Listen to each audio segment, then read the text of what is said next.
Let's bring in Steve Harrigan, who is live on the ground in Tel Aviv with the very latest on the ceasefire deal between Israel and Gaza. Hi, Steve. Carly, the Israeli government gave approval to Trump's peace plan just after 1 o'clock in the morning. That means a ceasefire is going into effect in Gaza, as well as the beginning of the withdrawal of Israeli defense forces. Those forces are already on the move. They are pulling back to a predetermined line. About 53% of the country, of the part of Gaza, will still be under the control of Israeli forces. And then the clock will start for the next 72 hours.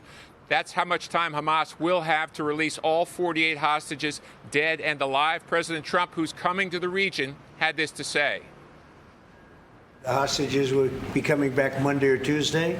I'll probably be there. I hope to be there. And we're planning on leaving sometime Sunday, and I look forward to it. Everybody loves the deal, so it's a great honor to have been working on it, and as you know, it's all finalized and done. President Trump has been asked to address the Israeli parliament, the Knesset. In that invitation, the Speaker of the Knesset said, "You have demonstrated that under your leadership, America is not only a military superpower, but a moral superpower as well." Some sad news for one Israeli soldier, Michael Nachmani, 26 years old, a first sergeant. He was killed by a sniper in northern Gaza just hours before that ceasefire went into effect. Guys, back to you. Steve Harrigan live for us this morning. Steve, thank you. Let's bring in Benjamin Anthony, an IDF combat veteran who served in Gaza following the October 7th terror attack. Benjamin, take us inside the mind of the typical IDF soldier who just spent the past 2 years trying to get the hostages home. What are they feeling this morning? Well, first of all, good to be with you. Thank you very much for having me. And with regard to the typical mindset of an Israel Defense Forces soldier, I can tell you as someone who served alongside them in Gaza, who had the privilege of looking on as they displayed heroism night after night, day after day, that all that powered them was the obligation that they felt to give all that they could, all that they were, all that they had at their disposal in order to bring these hostages home. It escorted them from the moment they set foot into the Gaza Strip, and it will escort them until the very moment they set themselves around the perimeter and return home, in many cases of the soldiers, once the hostages are returned, assuming that this deal does go through. And I can tell everybody that all soldiers will recognize that the 20-point term sheet put forward under the leadership of President Donald Trump, regardless of how anybody wishes to spin it, is nothing more or less than the total surrender and capitulation of Hamas. They've been decimated, they've been overcome and wiped out in every engagement that we've had with them, and they have realized finally that the seizing, stealing, and abducting of our people will never serve as an asset to them, but will only be a liability. And all of the soldiers will be thanking President Trump. Yesterday, President Trump said getting the hostages home is a complicated process. And he said, "I'd rather not tell you what you have to do to get them." You've been in Gaza, you know the conditions. Do you believe Hamas knows where all of the hostages are? And do you believe that the 20 are, in fact, still alive? So I do believe that the 20 are still alive. I do escort this entire deal with a sense of very cautious optimism and sustained skepticism as to the word of Hamas. I don't believe that any deal is done until it's done. Though, of course, if we receive the hostages as scheduled, I will take a backseat to no one in terms of the celebration that I'll feel in my heart and in my head. Yeah. Having said all of that, there is a difficulty with the hostage repatriation, those who are deceased, because apart from anything else, some of them are held not just by Hamas, but also by Islamic Jihad, Palestinian Islamic Jihad. We may see some sort of agreement and disagreement between those two terror organizations. But I believe in time, as we've shown to this point, the IDF will demonstrate that we will not leave any of these hostages behind, neither the living nor the deceased. A bit of a logistical question here, but the plan, the 20-point plan, calls for the rebuilding of Gaza, but it also calls for the 450 miles, and that's an estimate, it could be more, of terror tunnels to be destroyed. Necessary but complicated. How do you view the ability to do something like that in Gaza?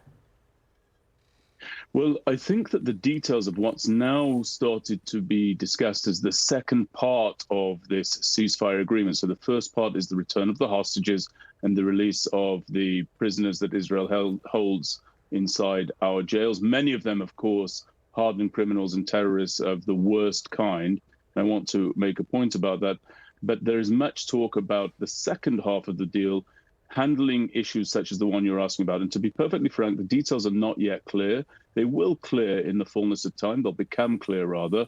And I believe that it will involve a multinational force that is going to be dedicated to the ongoing search for the hostages who are deceased in the case that we are required to do so, but also to the demilitarizing of Hamas. The details of that are also not clear. And, of course, the complete elimination of the terror tunnel network. And I just want to say one thing to all listeners and viewers. If ever there was a simple gauge for the difference between Israeli society and the society that is there inside the Gaza Strip, it would be this. Look who we want home. Look who we are fighting to bring home.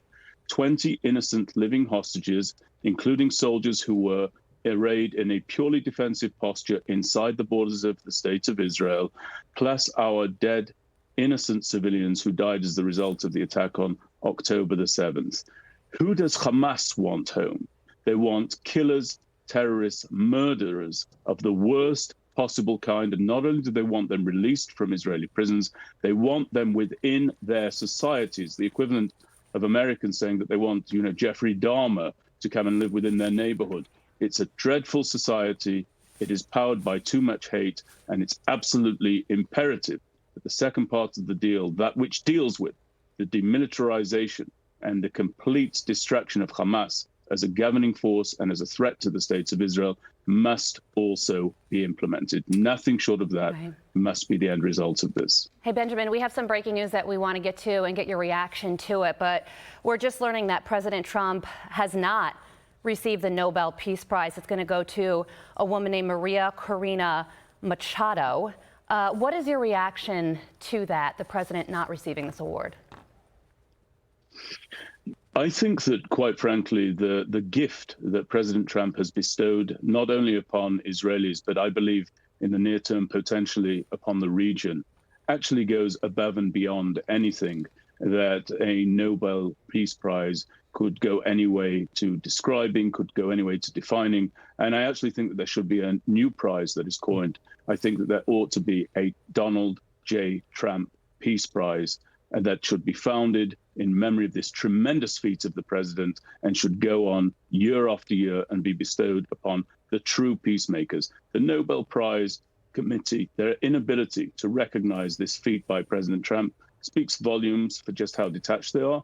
And incidentally, all of the negotiations that we saw around this peace treaty that President Trump brought about, you see how it completely excluded the old world, if you like. It completely excluded Macron, Keir Starmer. It completely excluded the European Union. All of those individuals who ran to vote in favor of establishing a Palestinian state and rewarding terror, they have been sidelined completely, totally, and utterly, rightly so. The president's achievements, in my opinion, transcend anything that the Nobel Peace Prize would confer upon him, and they absolutely trump, pun intended, anything that President Obama undertook, which quite frankly was nothing, in order to be awarded his Nobel Prize. Yeah. It's a topsy-turvy world we live in. At least there's a good leader of the free world at the helm. And to be abundantly clear, the nominations for this Nobel Prize needed to be in by January 31st. So again, based upon everything that we've seen over the course of the last 9 months leading up to now, Donald Trump could win the award next year. But to your point on Barack Obama, it didn't stop the Nobel Committee from awarding it to him before he had really done anything. If you had to get the nomination in by January 31st, that is certainly always the exceptions case. to be made. Yeah. IDF combat veteran. Should have been changed from the changed from the Nobel Prize to the No Deeds Prize in that particular case. Benjamin Anthony, thank you for your insight. Invaluable this morning. Thank you, sir. Very much. We appreciate it. I'm Steve Ducey. I'm Brian Kilmeade. And I'm Ainsley Earhart. And click here to subscribe to the Fox News YouTube page to catch our hottest interviews and most compelling analysis.